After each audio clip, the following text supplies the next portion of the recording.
नमामि अमित ज्ञान रूपम कृपालम अगम बोधदाता सुबुद्धि निधि विशालम क्षमाशील यति धीर गंभीर ज्ञानम धर्म कील दृढ़ धीर समधीर ध्यानम जगत त्राणकारी अघारी उदारम भगत प्राण रूपम दया गुण पारम नमो सद्गुरुं ज्ञान दाता सुस्वामी नमामि नमामि नमामि नमामि। श्री सद्गुरु महाराज की जय। अव्यक्त रूप में परमाराध्य सद्गुरु महाराज, उपस्थित सत्संग प्रेमी महान भाव माता एवं बहनों, अभी हम लोग सत्संग योग से पाठ सुने। उस पाठ में योग की ओर विशेष जोर दिया गया था कि योग क्या है, योग से क्या लाभ होता है, योग कैसे करेंगे, इस विषय में हम लोग पाठ सुने। हम लोग बड़भागी हैं जो कि गुरु महाराज का अद्भुत ज्ञान मिला है, गुरु महाराज का अनमोल ज्ञान मिला है, क्योंकि यह ज्ञान सबके पास नहीं है, बिरले किसी किसी के पास है। सब कोई अंत साधना के विषय में नहीं जानता है और सब कोई करता भी नहीं है। ये हम लोगों का सौभाग्य है। कहते हैं योग हीनम कथम ज्ञानम। अभी जो पाठ सुने तो कहते हैं योग से जो हीन है, मतलब दूर है, उसको कभी नहीं ज्ञान हो सकता है। योग से जो दूर है, और योग हीनम कथम ज्ञानम मोक्षम भवति ध्रुवम। कहते हैं उसको मोक्ष भी नहीं मिल सकता है जो योग से दूर है। उसके बाद ज्ञाने न हीनस्तु न क्षमो मोक्ष कर्मणि। जो ज्ञान से हीन है, ज्ञान से दूर है, उसको भी मोक्ष नहीं हो सकता, वो भी योग नहीं कर सकता है। अर्थात योग और ज्ञान दोनों का संबंध है एक दूसरे से। योग करेंगे तो ज्ञान होगा, अज्ञान जब रहेगा तब योग करेंगे। कहते हैं दोनों का संबंध है, योग और ज्ञान का। अब ये समझना चाहिए योग किसे कहते हैं। योग हम लोग गणित में पढ़े होंगे, योग प्लस को कहते हैं, जोड़ को कहते हैं। पढ़े हैं ना योग। योग मतलब जैसे कि हिसाब करते हैं, जोड़ते जोड़ते जोड़ते सब नीचे में लिखते हैं कुल योग, लिखते हैं ना हिसाब में। ठीक उसी तरह से कहते हैं योग का नाम है जोड़ना, प्लस उसको बोलते हैं। तो जोड़ना क्या है? कहते हैं जीव और पीव का जो मिलन है, जीवात्मा और परमात्मा से जो मिलेंगे जुड़ेंगे, इसको असली योग कहते हैं। वैसे बहुत तरह का योग है। शरीर को ठीक करने का भी योग है, जैसे रामदेव बाबा चलाते हैं योग। इससे क्या होता है, शरीर में जो भी बीमारी होती है वो दूर होता है। एक योग, ये भी योग है। अभी जो हम लोग पाठ सुने हैं वो योग है अंत साधना के विषय में। हम अपने मन को जोड़ेंगे। गुरु महाराज के भजन में सुने ना, योग हृदय केंद्र बिंदु में युग दृष्टियों को जोड़कर मन मानसों को मोरी सब आशा निराशा छोड़। गुरु महाराज कहते हैं योग हृदय, एक हृदय होता है ये छाती, इससे हम सर्वसाधारण को लगाते। ये स्थूल हृदय है। कहता है योग हृदय है सुषुम्ना में, आज्ञा चक्र में, दोनों आँखों के बीच में, मध्य में जो है उसको योग हृदय बोलते हैं। वहाँ योगी लोग अपनी दृष्टि धारों को केंद्रित करता है, सूरत को समेटता है वहीं आज्ञा चक्र में। इसको कहते हैं योग हृदय। कहते हैं वहाँ जब हम ध्यान करते हैं तब क्या होता है, तब ज्ञान होता है। जब तक अपने मन को नहीं समेटेंगे, अपनी चेतना को नहीं समेटेंगे, अपनी दृष्टियों को जब तक नहीं समेटेंगे, तब तक ज्ञान नहीं होगा। तो संत महात्मा कहते यह जो योग है ये असली योग है, वास्तविक योग है। इस योग को सबको करना चाहिए, समझे कि नहीं। जब भगवान शंकर ध्यान कर रहे थे, वो भी दृष्टि योग की क्रिया कर रहे थे। ध्यान के द्वारा उनकी दृष्टि जब सिमट गई तो जानते हैं क्या हुआ। कहते जब शिव तीसर नयन उघारा, दृष्टि जब सिमटती है, दृष्टि का जब सिमटाव होता है तो तब होता है क्या, तीसर नयन उघारा, अर्थात तीसरा जो आँख है वो उघरता है। कहेंगे ये कौन आँख है, ये जो दो आँख है ना, ये आँख हम लोगों का स्थूल है।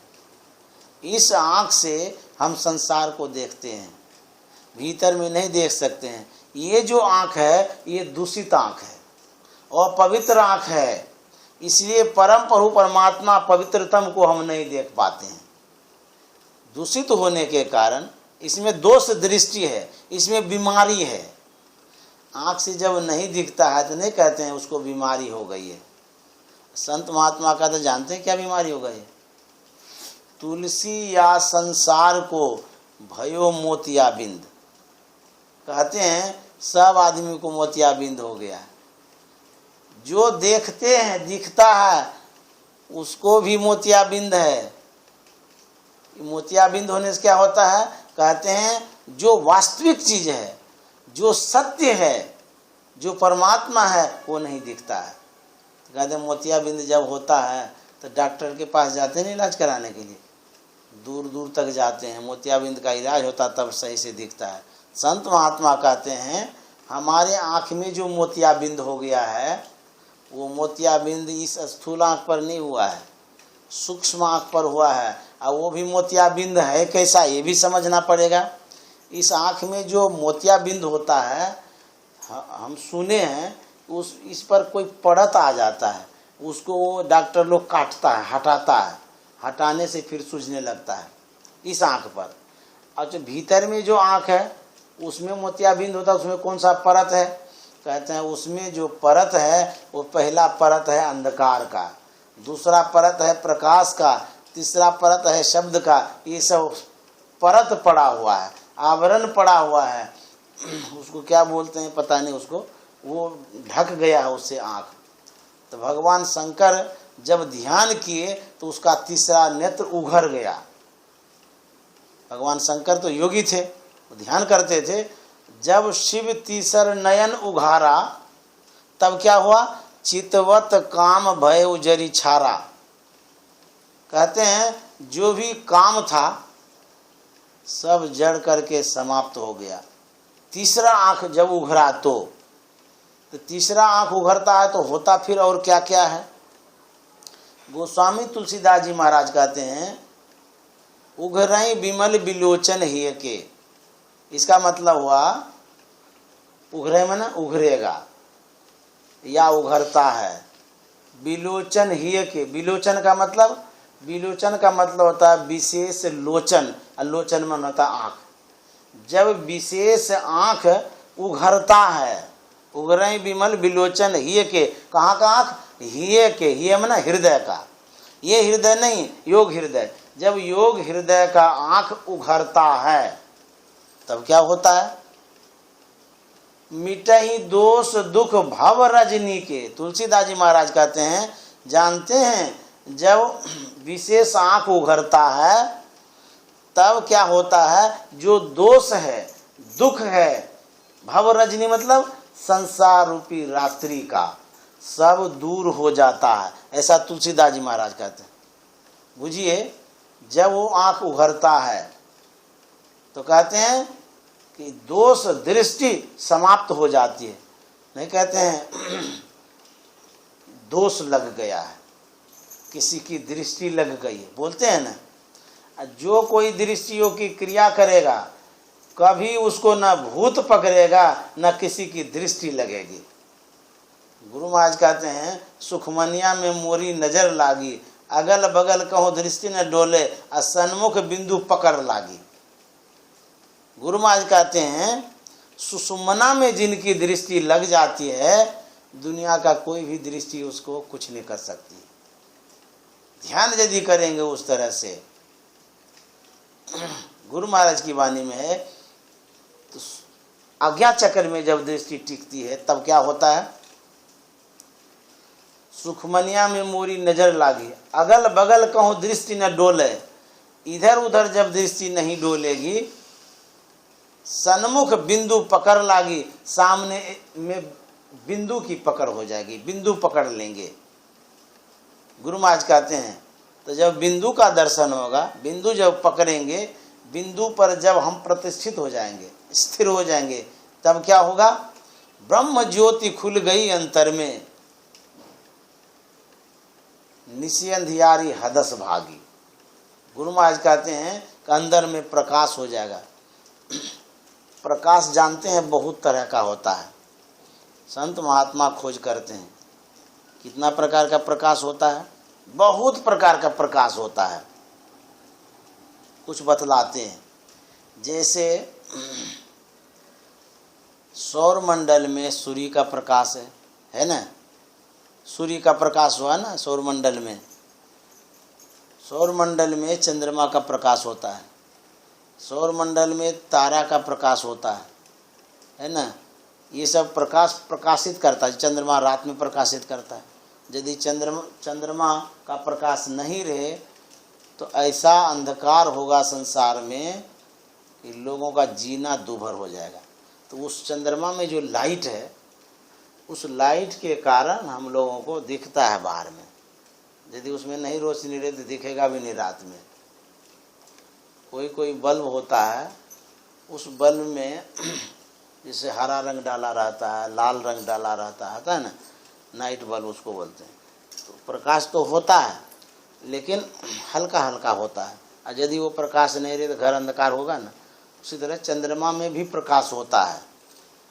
उसके बाद हम लोग जनरेटर चलाते हैं, उसमें भी प्रकाश निकलता है। विद्युत बिजली होती है, उससे प्रकाश निकलता है। गाड़ी में लाइट रहता है, उसमें भी प्रकाश होता है। उसके बाद एक कीड़ा होता है, छोटा छोटा कीड़ा होता है, वो दीपावली के समय में उड़ता है, तो उसके शरीर में भी प्रकाश होता है। हाँ वही, उसमें भी प्रकाश होता है। और कहते हैं एक सांप होता है, किसी किसी सांप के भीतर में मणि होता है, उसमें भी प्रकाश होता है। ये प्रकाश हुआ। दूसरा प्रकाश बतलाते हैं, मान प्रतिष्ठा का भी प्रकाश होता है। मान प्रतिष्ठा जो होती है, नहीं कहते हैं वो तो चमक गए, बोलते हैं ना, उसका इतना नाम हो गया कि चमक गए, ये भी एक प्रकाश ही है। समाज में प्रतिष्ठित हो जाना ये प्रकाश है, समाज में बहुत आगे बढ़ना भी ये प्रकाश है, मतलब दूसरे तरह का प्रकाश है ये सब प्रकाश है। तो गुरु महाराज कहते हैं अंदर में जब दृष्टि टिकती है, स्थिर होती है, तो ब्रह्म ज्योति निकलता है। ब्रह्म का वो प्रकाश है, ये सब प्रकाश नहीं है। उसका नाम है ब्रह्म ज्योति, अर्थात ब्रह्म का प्रकाश। ब्रह्म का प्रकाश कैसा होता है, कहते ब्रह्म का प्रकाश, ये प्रकाश तो उसके सामने में कुछ भी नहीं है।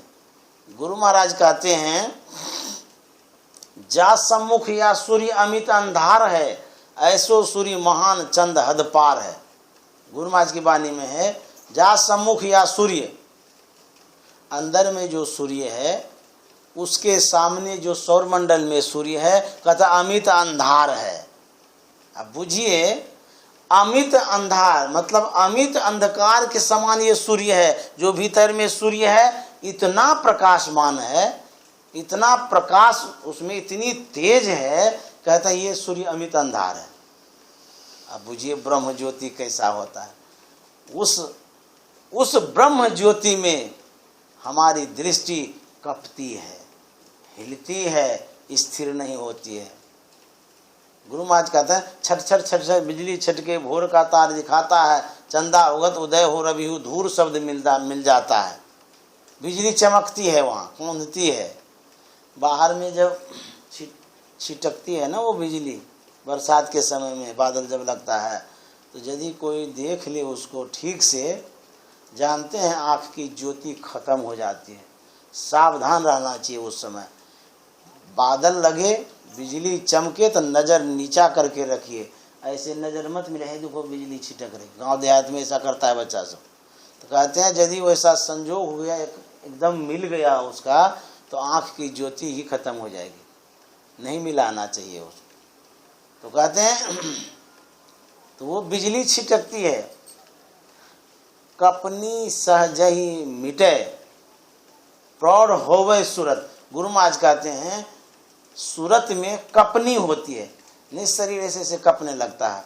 उसी तरह से दृष्टि जब टिकती है तो वहाँ जब प्रकाश का दर्शन होता है तो सूरत स्थिर नहीं रहती, कपने लग जाती है, हिलने लग जाती है, जैसे स्प्रिंग हिलता है।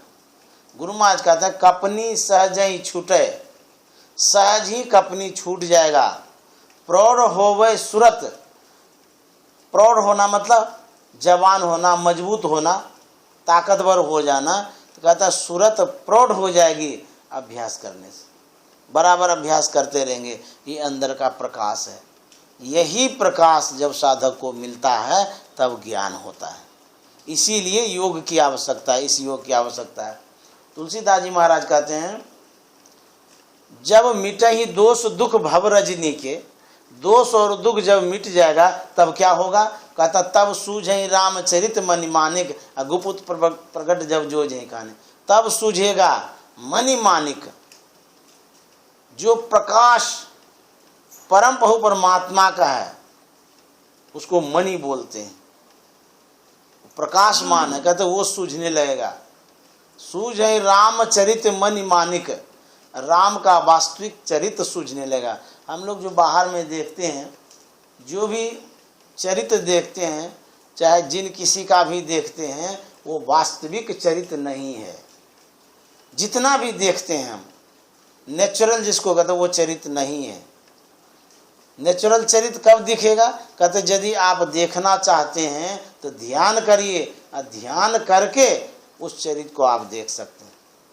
गुप्त प्रकट जब जो जही खाने का, कहते जो गुप्त है वो भी दिखता है, और जो प्रकट है सो तो दिखता ही दिखता है। इतनी क्षमता बढ़ जाती है साधक की। हमारी जो दृष्टि है ये साधारण नहीं है, बहुत पावर है इस दृष्टि में। संत महात्मा के पास जब जाते हैं, सुनो, संत महात्मा के पास जब जाते हैं तो कहते हैं कि गुरुदेव एक बार कृपा कर दीजिए, कृपा की दृष्टि से देख लीजिए। ऐसा क्यों कहते हैं? उनकी जो दृष्टि होती है उसमें इतनी क्षमता होती है, यदि वो गहरी निगाह से देख ले तो कहते हैं उनकी दृष्टि शुद्ध होती है, तो वह प्रभाव व्यक्ति पर पड़ता है, व्यक्ति के विचारों में परिवर्तन ला जाता है, परिशुद्ध हो जाता है व्यक्ति। एक एक व्यक्ति होता है टोटका करता है, वो दृष्टि मिला करके उसको हानि पहुंचाता है। लेकिन संत महात्मा की जो दृष्टि होती है वो पवित्र होती है, इसलिए उनके पास जब जाते हैं तो दर्शन होता है। दर्शन होने से हमारे अंदर में जो है शांति आती है, मन खुश हो जाता है, प्रसन्न हो जाता है, कृपा हो जाती है। तो कहते हैं दृष्टि जब पवित्र हो जाती है तो उसमें बहुत पावर आ जाता है। एक बार यदि किसी को देख लेंगे तो उसके ऊपर कृपा हो जाएगी। जब जाने लगते हैं ना कहीं, कहते हैं थोड़ा दर्शन कर लीजिए, बाबा आए हैं दर्शन कर लीजिए, प्रणाम कर लीजिए। तो दर्शन प्रसन्न करने से एक कृपा होती है। तो किसके दर्शन करने से? जिनकी दृष्टि परिशुद्ध हो गई है, जो दृष्टि को समेट लिया है, समझे, उसके दर्शन करने से वैसा होता है। और सर्वसाधारण के दर्शन करने से वैसा नहीं होगा, वैसी कृपा नहीं होगी। जो सर्वसाधारण होता है आदमी, उनके पास जाने से आपके मन में कोई खास परिवर्तन नहीं होगा। लेकिन जो वैसे संत योगी हैं उनके पास जब जाते हैं तो आपके मन में खास परिवर्तन होता, प्रभाव पड़ता है। बोलता है अरे उनके पास गए थे, ऐसी कृपा हो गई, हमारा ये काम हो गया, हमको ऐसा हो गया, बहुत शांति लगी, ऐसा बोलते हैं ना। तो कहते हैं वैसे जो संत होते हैं, महात्मा होते हैं, उसी को कहते हैं योगी, वही असली योगी है। एक बार गुरु नानक साहब के पास एक सज्जन गए। गुरु नानक साहब से निवेदन करते हैं कि महाराज आप योगी किसे कहते हैं, योगी की क्या पहचान है, वो कैसे होते हैं। तो गुरु नानक साहब कहते हैं योग न खिंथा, योग न डंडे, योग न भस्म चढ़ाइए, योग न मुंदी मूड़ी मिराइए, योग न सिंगी वाइये, गली जोग न होई। कहते हैं योग न खिंथा, इसका मतलब हुआ बहुत लोग खूब लंबा कुर्ता पहनते हैं, ऐसे संप्रदाय भी है, गला से लेके पैर तक ढका रहता, तो उसको उस कुर्ता को खिंथा बोलते हैं। योग न खिंथा कहते हैं मान लिया जाए लंबा कुर्ता पहन लिया, क्या वो योगी हो गए। गुरु नानक साहब कहते नहीं, ऐसी कोई बात नहीं है कि लंबा कुर्ता पहनने से योगी हो जाता है। योग न डंडे, कोई कोई संप्रदाय में डंडा लेकर के चलता है, डंडी स्वामी सब भी बोलते हैं, तो कहते हैं कि कोई डंडा ले लिया हाथ में तो क्या वो योगी हो गया। कहते हैं वो योगी नहीं है। योग न खिंता, योग न डंडे, योग न भस्म चढ़ाइए, बहुत संप्रदाय में ऐसा होता पूरा भस्म लगा लेता है, तो कहते हैं क्या वो योगी हो गया। बोलते नहीं नहीं वो योगी नहीं हो गया। योग न मुंदी मूड़ी मुड़ाइए, कहते हैं बहुत लोग होते हैं बाल मुड़ा करके रखते हैं, तो क्या वो योगी हो गए। बोलते नहीं वो योगी नहीं हुए। कोई आदमी होते हैं कि बहुत लंबी लंबी दाढ़ी रखते हैं, बाल रखते हैं, तो वो योगी हो गए। बोलते नहीं वो भी योगी नहीं हो गए। कहते हैं कि महाराज आप बतलाएं कि कुर्ता पहनने वाले योगी नहीं होते, डंडा रखने वाले योगी नहीं होते, बाल मुड़ाने वाले योगी नहीं होते, बाल बढ़ाने वाले योगी नहीं होते हैं, कुंडन पहनने वाले योगी नहीं होते हैं, तो आखिर योगी होते कैसे हैं सो बतलाइए। गुरु नानक साहब कहते हैं कि सुनो, एक दृष्टि करी सम सरी जाने, योगी कहिए सोई। गुरु नानक साहब कहते हैं दोनों दृष्टिधारों को जो मिलाना जानता है, जो दृष्टि योग की क्रिया करता है, जो अंतर साधना करता है, वही योगी है। अन्यथा बाहर में जो प्रतीक है, पहचान है, उससे हम योगी नहीं कह सकते। बाहर में चाहे वेश उसका कैसा भी रहे, चाहे वो गिरवा वस्त्र पहने हों कि सफ़ेद वस्त्र पहने हैं, चाहे वो धोती में हो कि वो फुल पैंट में हो, उससे कोई फर्क नहीं पड़ता है। जो इस क्रिया को करता है, गृहस्थ हो, विरक्त हो, बच्चा हो कि बूढ़ा हो कि महिला हो कि पुरुष हो, कोई फर्क नहीं पड़ता है। जो इस क्रिया को करता है वही योगी है। संत मत में ये कहा जाता है। गुरु नानक साहब कहते हैं जो दृष्टि धारों को मिलाना जानता हो, दृष्टि योग करता हो, वही योगी है। जानते हैं हमारे दिनेश बाबू जो हैं वो योगी हैं, घर में रहते हैं, इससे ये नहीं समझना चाहिए कि वो गृहस्थी हैं, वो योगी हैं। क्यों? गुरु नानक साहब कहते हैं जो योग करता है वो योगी है, तो वो योग करते हैं, वो साधना करते हैं, घर में रहते हुए भी वो योगी है। समझे कि नहीं? उसको योगी कहते हैं। लोग नहीं समझते हैं इस बात को, समझते हैं कि ये लोग क्या साधु महात्मा होंगे, जो लाल कपड़ा में रहते हैं सन्यासी वो साधु होते हैं, जो घर छोड़ देते हैं वो साधु होते हैं, लोग बोलते हैं ना ऐसा। लेकिन गुरु महाराज कहते हैं नहीं, ऐसी कोई बात नहीं है। जो साधना करता है वही साधु है, वही योगी है। बाबा देवी साहब का फोटो देखिएगा, उसको देखिएगा काला कोट पहने हुए हैं, एक ही कपड़ा पहने, वो देखिएगा फोटो वोटो होगा ना आपके पास, अब बुझिए है ना। देखिए वो काला कोट है, वो ये सब कुर्ता नहीं है। कैसे संत थे, पहुँचे हुए संत थे, इतनी साधना वो करते थे, इतनी साधना करते थे। जब गुरु महाराज उनके पास गए, जानते हैं गुरु महाराज का हाथ पकड़ लिए बाबा देवी साहब, चूतर के पास ले गए, बोले कि लाला मैंने इतनी साधना की कि मेरे चूतर में ठेला पड़ गया है। अब बुझिए कितनी वो साधना किए। उसके बाद बाबा देवी साहब जिस आसन पर ध्यान करते थे, वो आसन सुनते हैं घिस गया था ध्यान करते करते। वो साधु होता है, वो योगी होता है। कपड़ा से कोई फर्क नहीं पड़ता है। ये तो बाहर का पहचान है। इस वेश में तो कोई भी आ सकता है, सबको साधु कहेंगे। संत मत नहीं मानता उसको। संत मत मानता है जो साधना करता है, वास्तव में वही साधु है, वही योगी है, वही ब्राह्मण भी है। वही ब्राह्मण है ब्राह्मण जो इस को तरह की साधना करता है। ब्रह्म ज्योति जो है उसका नाम है ब्रह्म। तो ब्रह्म की ज्योति है, ब्रह्म परमात्मा, परमात्मा की ज्योति है। जो ब्रह्म ज्योति का ध्यान करता है तो वही न ब्राह्मण हुए। ब्रह्म को प्राप्त करने का जो प्रयास करता है वही ब्राह्मण है, समझे कि नहीं। इसकी जो क्रिया करता है, असली ब्राह्मण तो दिनेश बाबू है। वो जो साधना करते हैं, जानते हैं, वो यदि पूजा कर दे वैसी पूजा कोई नहीं कर सकता है। इतने वो पवित्र हैं साधना करके, ऐसे होने चाहिए। तो कहते हैं दृष्टि योग की क्रिया करने से ऐसा होता है। तो हम कह रहे थे कि योग के विषय में कह रहे थे, तो जो योग करता है अर्थात दृष्टि को जोड़ता है उसको कहते हैं योगी। वो असली योग है। शरीर वाला शरीर के लिए योग हो गया, असली वो योग है। लेकिन इतना प्रचारित हो रहा है योग का कि सर्वसाधारण समझते ही नहीं कि योग क्या है। वो तो समझते हैं कि रोज योगा करो, हाथ पैर पेट ऊट सबका खूब करो, यही योग है। ये भी योग है, ऐसी बात नहीं कि नहीं है, लेकिन वास्तविक योग जो है वो कुछ और है। गुरु महाराज कहते हैं कि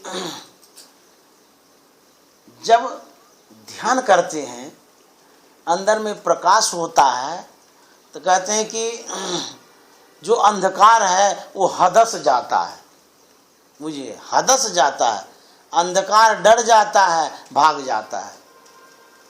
गुरु महाराज ऐसा कहते हैं, दिव्य ज्योति को सूर्य प्रकटवा, सूरत सार शब्द लागी। दिव्य ज्योति वही ब्रह्म ज्योति जो है उसी को दिव्य ज्योति कहते हैं। दिव्य में ना बड़ा विशाल, एक ज्योति होता है साधारण छोटा सा, जैसे यहाँ हम लोग ज्योति जलाते हैं वो भी ज्योति है, बाहर का ज्योति है, छोटी ज्योति है। लेकिन भीतर में जो ज्योति है उसको दिव्य ज्योति कहते हैं, विशाल ज्योति।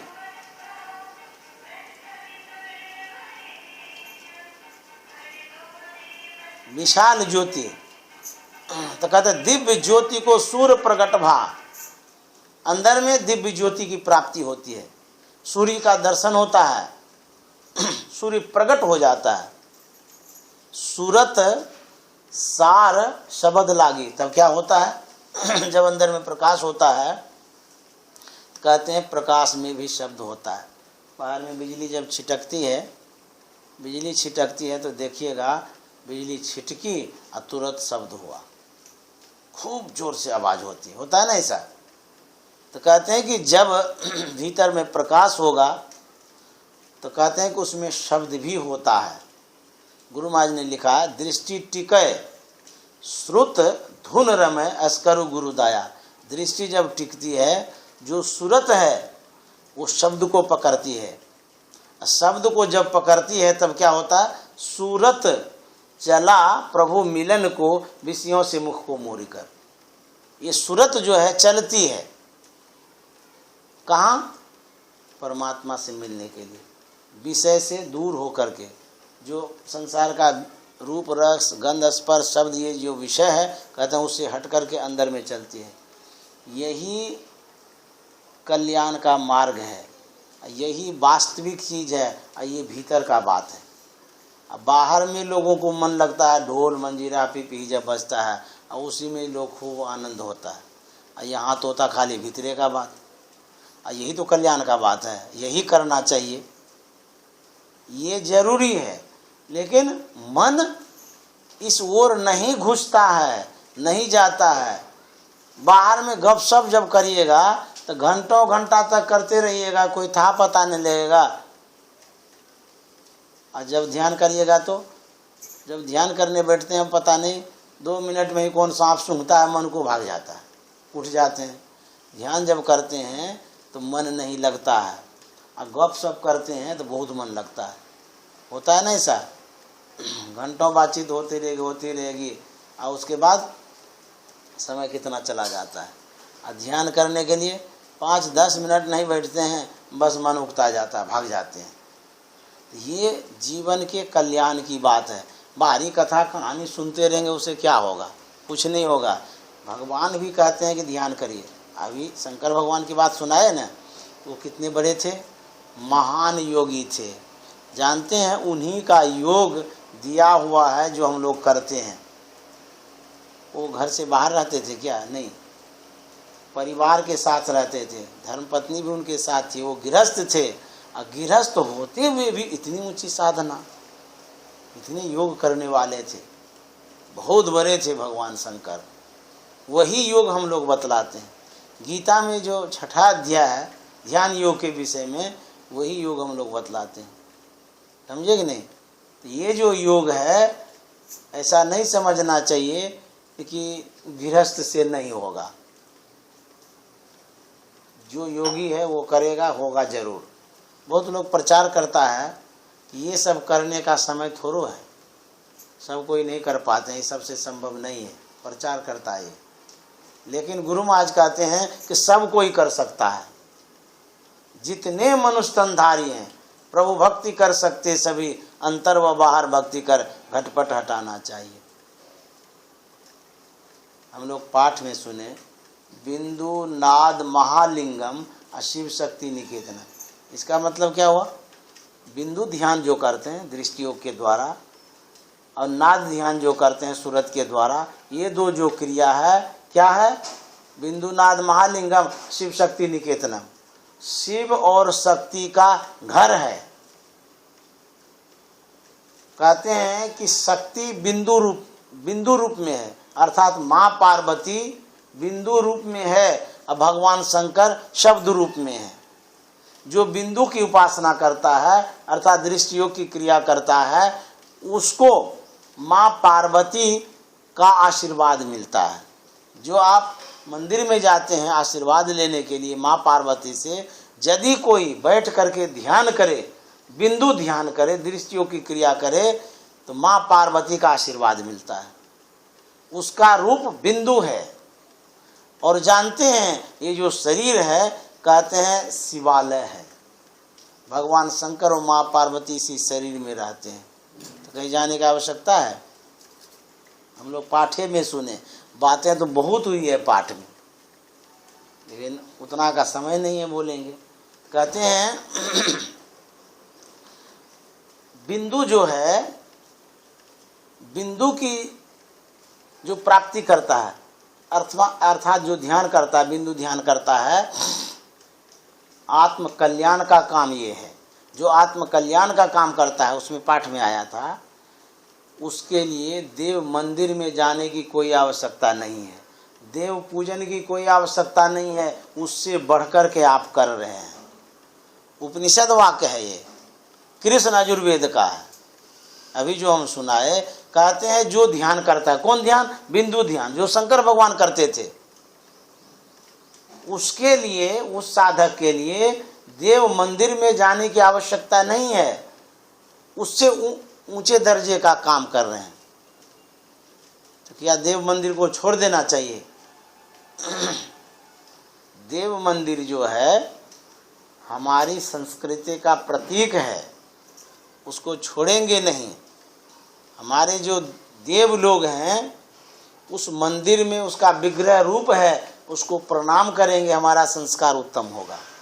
छोड़ने के लिए यहाँ नहीं कहा गया है। यहाँ ये कहा गया है, अब जिस चीज़ की प्राप्ति के लिए आप मंदिर में जाते हैं, उसी चीज़ की प्राप्ति बिंदु ध्यान से होता है। और चीज़ क्या? सर्वसाधारण लोग तो जाता है धन संपत्ति मांगने के लिए, स्वास्थ्य मांगने के लिए, बेटा बेटी मांगने के लिए जाता है। ये थोड़ो कहता है कि हमारा ध्यान लग जाए, ऐसा कोई नहीं बोलता है, जानता ही नहीं है जो बोलेगा। तो कहते हैं यदि आप आत्म कल्याण करना चाहते हैं, आत्म कल्याण ही तो सबसे श्रेष्ठ बात है। आत्म कल्याण से बढ़कर के कुछ थोड़ा होता है। कहते यदि आप आत्म कल्याण करना चाहते हैं तो घर में बैठ करके ध्यान करिए, भगवान शंकर ने जैसा किया है, भगवान शंकर ने जैसा कहा है। ये जो है बिंदु ध्यान महालिंगम शिव शक्ति निकेतनम देहंग शिवालयं प्रोक्तं सिद्धिदं सर्वदेही नाम, ये शिव संहिता की बात है, ये भगवान शंकर की बात है, ऐसा कहते हैं। तो कहते हैं जो घर में बैठ कर के ध्यान करते हैं सब पूजा हो जाता है। आप गाते हैं लक्ष्मीपति जी महाराज की वाणी, कहते हैं गुरु पूजे सब देव न पूजे, गुरु पूजा सब पूजा, प्रथम देव गुरुदेव जगत में और न दूजो देवा। लक्ष्मी गोसाई लक्ष्मीनाथ जी महाराज कहते हैं गुरु का पूजा करने से सबकी पूजा हो जाती है और पूजा करने की कोई आवश्यकता नहीं है। तो गुरु का कैसा पूजा, ये भी तो समझना पड़ेगा।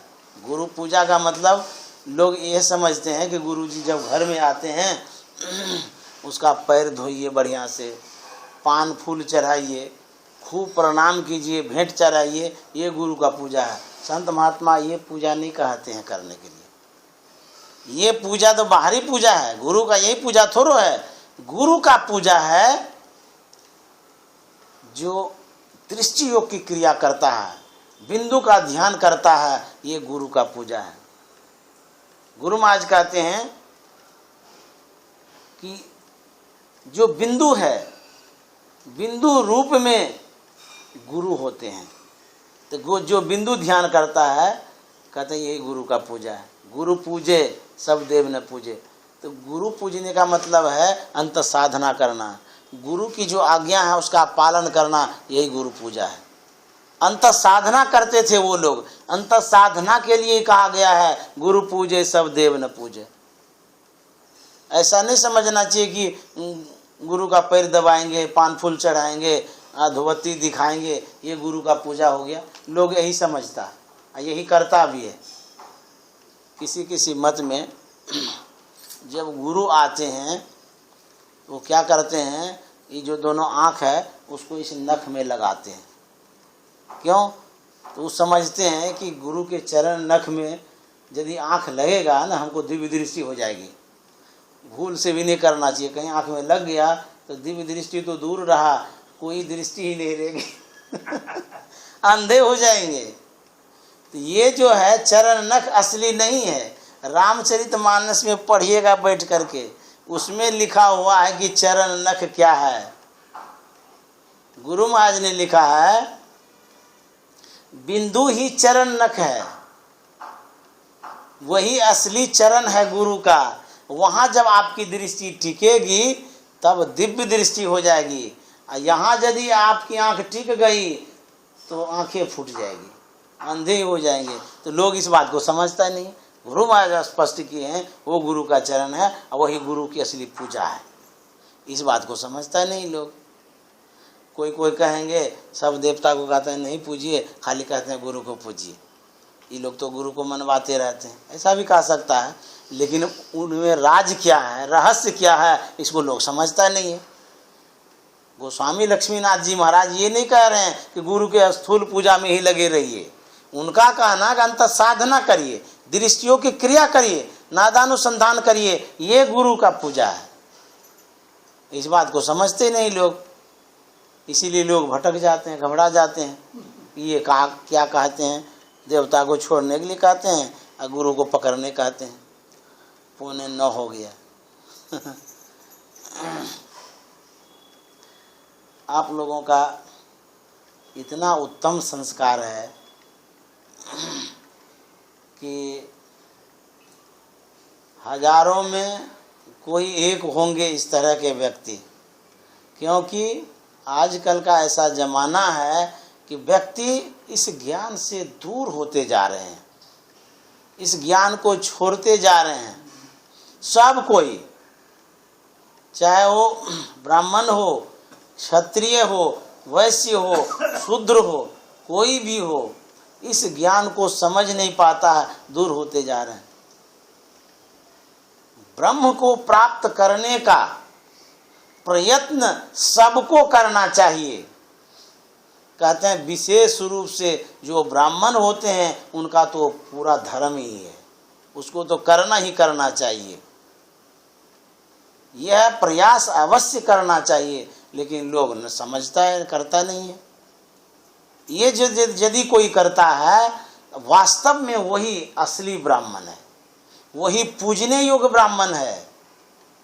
तुलसीदास जी महाराज ने लिखा है, बंदों प्रथम महीसुर चरना, मोह जनित संशय सब हरना। कहते हैं कि मैं वंदना करता हूँ, प्रणाम करता हूँ, किनको? महीसुर को। महीसुर राक्षस नहीं, महीसुर का मतलब होता है, मही मन होता है पृथ्वी, असुर मन देवता। इस पृथ्वी पर का देवता कौन है? कहता है इस पृथ्वी पर का देवता ब्राह्मण है। समझे कि नहीं? इस पृथ्वी पर यदि कोई देवता है साक्षात में, तो कहते वो ब्राह्मण है, ब्राह्मण के रूप में देवता है वो। लेकिन लगा दिए मोह जनित संशय सब हरना, वह ब्राह्मण जो अज्ञान जनित संशयों को दूर करता है, अर्थात सर्वसाधारण के मन में जो शंकाएं होती हैं, अज्ञानता रहती है, उसको वो दूर करते हैं। जो सच्चे मार्गदर्शक होते हैं, सही रास्ता पर लोगों को ले जाते हैं, वो इस पृथ्वी पर के देवता है। यदि ब्राह्मण वंश में उत्पन्न होकर के यह ध्यान करता है, उसके जैसा कोई ब्राह्मण नहीं हो सकता। वो सबसे पवित्र हैं,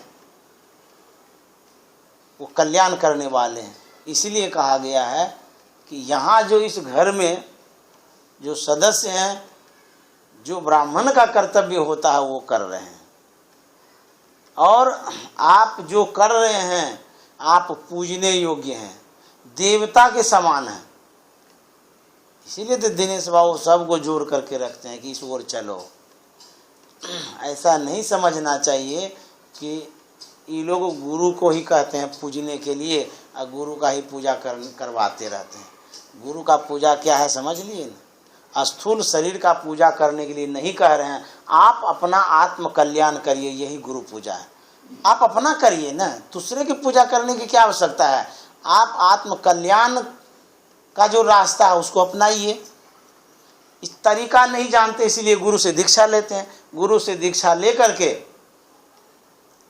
आप अपना घर में बैठ करके साधना करिए। गुरु से आप कुछ लेना देना मत करिए, न दीजिए उसको न उसे लीजिए कुछ। जो आपको ज्ञान मिल गया ऊपर बैठ करके ध्यान करिए, आप अपना कल्याण करिए। तो ये जो गुरु पूजा है ये असली पूजा है, पैर वाला पूजा नहीं। इस ध्यान जब करेंगे ये असली पूजा होगी, इससे कृपा होगी। सब देवी देवता जितना देवी देव है सब कृपा करेंगे आपके ऊपर। ऐसा नहीं समझिएगा हम देवता के पास नहीं जाएंगे तो वो कृपा नहीं करेंगे। अभी सुनाए ना, बिंदु का ध्यान करने से माँ पार्वती का आशीर्वाद होगा, नाद का ध्यान करने से भगवान शंकर का आशीर्वाद होगा। एक और मंत्र है, बिंदु नाद महालिंगम विष्णु लक्ष्मी निकेतनम। इसका भी मतलब वही है, जो बिंदु ध्यान नाद ध्यान करते हैं विष्णु और लक्ष्मी की कृपा मिलती है। अब क्या चाहिए? और कहा दिए कि देवी देव समस्त पूरन ब्रह्म परम प्रभु गुरु में करे निवास, कहते हैं संत सब। गुरु नाम है ज्ञान का, शिष्य सीख ले सोए, अज्ञान मर्जाद जाने बिना गुरु और शिष्य ने को। गुरु कहते हैं ज्ञान को। जो पूर्ण ज्ञानी होते हैं वो गुरु होते हैं, सर्वसाधारण नहीं। तो कहते हैं गुरु नाम है ज्ञान का। इसलिए आप ध्यान करिए तो सब देवता आपको आशीर्वाद देंगे। जितने देवी देव समस्त हैं सब कोई आशीर्वाद आपको देंगे। लोग इस बात को समझते नहीं हैं। इसी सत्संग योग में एक उत्तर गीता है, उत्तर गीता का बात सुनाते हैं। उसमें लिखा हुआ है जो आत्म ध्यान करता है, आत्म कल्याण का काम करता है, उसके लिए बतलाया गया है मूर्ति पूजा करना अनर्थवत है, आवश्यकता ही नहीं है। इसी उत्तर गीता में लिखा हुआ है ध्यान भी करता है मूर्ति पूजा भी करता है, कहते वो अनर्थ करता है। यहाँ मूर्ति पूजा का अपमान नहीं किया गया है। यहाँ ये कहा गया है जब आपके पास 50,000 करोड़ रुपया है तो कटोरा लेकर के जाइएगा 5 रुपया भीख मांगने के लिए, तो लोग क्या कहेंगे? कैसा बेवकूफ आदमी है, 50,000 करोड़ का मालिक है ये और जा रहा कटोरा लेकर के भीख मांगने के लिए। यहाँ यही बात है। जब आत्म ध्यान करते हैं, आत्म कल्याण करते हैं, तो तो आप उस स्टेज पर पहुंच जाते हैं, आपके पास इतनी शक्ति हो जाती है, आप ऐसे महान हो जाते हैं कि देवता के पास आप नहीं भी जाते हैं तो आपका कल्याण होता ही होता है और कल्याण नहीं होगा। जब गुरु महाराज गुजरते थे सत्संग के क्रम में, तो वहाँ जो भी देव मंदिर मिलता था, गुरु महाराज हाथ जोड़ के प्रणाम करते थे। संत महात्मा अपमान नहीं करते हैं, सबको मानते हैं। यहाँ कहने का मतलब ये है, जब आप ध्यान कर रहे हैं तो फिर जाइएगा पूजा करने के लिए, तो समय नहीं बर्बाद करिएगा। तो कहेंगे देवता का पूजा नहीं करेंगे तो हमारा धर्म खराब हो जाएगा। तो यहाँ तो ये बतलाया गया है कि ये जो ध्यान है, इस पूजा करने से सब देवता का पूजा हो जाता है। खाली ध्यान करने से हो जाता है, तो फिर मंदिर में काहे के लिए जाएंगे। हाँ, उन व्यक्तियों के लिए है जो व्यक्ति जानता ही नहीं है, तो नहीं जानता है तो जेबे करेंगे। अच्छा, मंदिर एक प्रतीक है, पहचान है, उसको यदि हटा देंगे तो हम लोग संस्कारहीन हो जाएंगे, नास्तिक हो जाएंगे, धर्म से भटक जाएंगे। तो प्रतीक की आवश्यकता है, जरूरत है, लेकिन जब जरूरत की पूर्ति हो गई तो फिर कोई जरूरत नहीं है। इसी सत्संग योग में एक कहानी है, थोड़ा और कह दो थोड़ा सा कह देते हैं। इसी सत्संग योग की कहानी कह रहे हैं। एक ब्राह्मण की कहानी है। वो ब्राह्मण अंत साधना करते थे, ध्यान करते थे, जो हम लोग ये कर रहे हैं। तो घर में ही ध्यान कर लेते थे, कहीं नहीं जाते थे पूजा पाठ करने के लिए। हिंदू धर्म में त्रिकाल संध्या प्रसिद्ध है। जो त्रिकाल संध्या नहीं करता है वो शूद्र है, ऐसा कहा गया है। ब्राह्मण होकर के त्रिकाल संध्या नहीं करता है तो वो शूद्र है। उसमें ये बात आई है। त्रिकाल संध्या का मतलब होता है 3 समय संध्या करनी। कौन कौन समय? ब्रह्म मुहूर्त में, दोपहर में और शाम में। सूर्य जब उदय होने लगता है, सुबह का बेला और जो रात्रि का बेला था, दोनों अलग अलग हो रहा है। जैसे रात समाप्त होने वाली है सुबह में और सुबह होने वाला है, तो वो दोनों का जो संधि है, दोनों का जो जोड़ है, उसी को कहते हैं संध्या। उस समय संध्या होती है। मंदिरों में देखिएगा, अच्छे अच्छे मंदिर जो होते हैं, बड़े अच्छे पुजारी जो होते हैं, वो सूर्य किरण के उगने के पहले संध्या करते हैं। जैसे भी करने, हाँ, संध्या बंदन उसको बोलते हैं। तो उस समय होती है। उसके बाद देखिएगा, जब सूर्य 12 बजे बीच में रहता है तो सुबह का बेला समाप्त हो रहा है 12 बजे। अब 12 बजे के बाद संध्या वाला बेला प्रारंभ होगा ना। संध्या वाला बेला 12 बजे के बाद प्रारंभ होता है और सुबह वाला बेला जो है 12 बजे तक में समाप्त होता है। तो ये जो दोनों का योग है, संध्या बेला प्रारंभ होने का, सुबह बेला समाप्त होने का, इसको भी संधि कहते हैं। उस समय भी संध्या बंदन होती है। मंदिर में देखिएगा, ब्राह्मण का ये कर्तव्य होता है, ऐसा करना चाहिए। तीसरा कहते हैं कि जब पूरा दिन समाप्त होने वाला होता है, रात्रि प्रारंभ होने वाली होती है, उसको गोधूली बेला बोलते हैं, उस समय भी संध्या बंदन होता है ना। उस समय भी देखिएगा मंदिर में जैसे 5-6 बजे के लगभग ऐसा होता है समय, मतलब शाम होने लगा और दिन समाप्त हो रहा है, अब रात्रि शुरू होगी। ये त्रिकाल संध्या है। ब्रह्म मुहूर्त में, दोपहर में, शाम को, यही त्रिकाल संध्या है। त्रिकाल संध्या ब्राह्मण को करना चाहिए। कैसे करना चाहिए वो बतला रहे हैं। वो ब्राह्मण देवता कुछ करते नहीं थे, ध्यान खाली करते थे। कोई धूपबत्ती दीपबत्ती कुछ नहीं करते थे, चुपचाप अपना ध्यान करते रहते। उनकी धर्मपत्नी ब्राह्मणी गई पड़ोस में घूमने के लिए। घूमने जो गई तो और सब लोग कहने लगे, जो ब्राह्मण ब्राह्मणी सब थी, कि अरे आपके पति देव को हम कभी पूजा पाठ संध्या बंदन करते नहीं देखे हैं, तो आप लोग तो ब्राह्मण नहीं हैं। जो संध्या बंदन नहीं करता वो तो शूद्र होता है, और तुम्हारे पति देव भी शूद्र हैं और तू भी शूद्रानी है। उसको बड़ा बुरा लगा, बोला ऐसे कैसे आप बोलते हैं, हम तो ब्राह्मण हैं, ब्राह्मणी हैं, हमारे पति देव ब्राह्मण हैं, बोले कि ब्राह्मण वाला कर्तव्य कहाँ करता है, कुछ तो नहीं करता है, हम तो देखबे नहीं किए कभी करते हुए। तो उसको इतना गुस्सा लगा, वो गई घर, अपने पति से कहते हैं कि आप ये क्या कर रहे हैं, आप त्रिकाल संध्या नहीं करते हैं, ब्राह्मण होकर के इस तरह से करता, आप तो नास्तिक हो गए, कुछ भी नहीं करते हैं।